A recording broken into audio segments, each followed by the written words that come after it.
Sit Down by James, what a great song.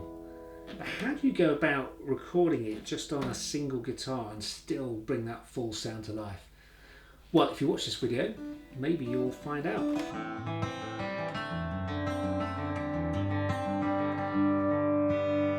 So in this video, I'll be talking about why I chose Sit Down by James, a little bit about it as a song, what it means to me, and then also a little bit about how I approached recording it for a solo guitar. So let's start with the why. Well, because it's just a great song, isn't it? It's got one of those memorable, rousing choruses. Well, sit down, sit down, well, sit down next to me.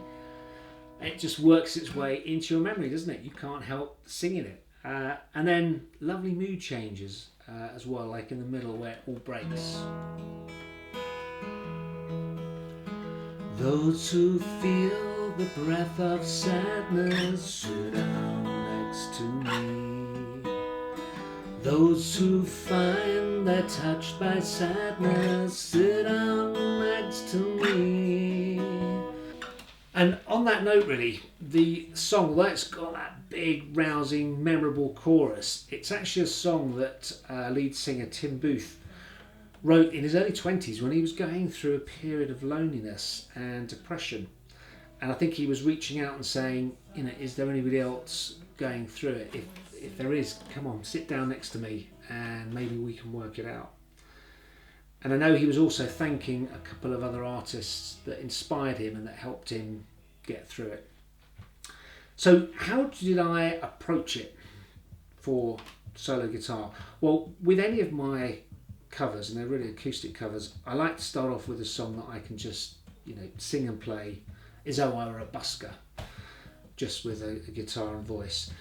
And then for some of them, this one in particular, I've then used a looper to help me fill it out. And in simple terms, we'll come on to what a looper does in another video, but it allows you to layer a song up, start with a bass pattern like that, and then start putting things over the top, maybe a bit of percussion, some snare drums, that kind of stuff. I'm no drummer, but you know, you'll get the idea. And then over the top, you can then start putting lead lines. And the whole idea is then you build a much fuller sound, although it's all happening live and it's all happening on one guitar. Now there are drawbacks with the looper because your timing has to be spot on, otherwise it sounds dreadful. And if you make a mistake, well, it just keeps coming round and round.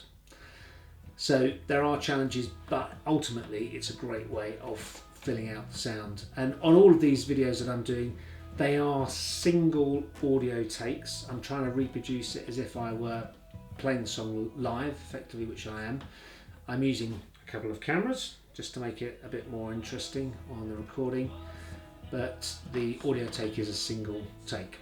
Anyhow, enough chat.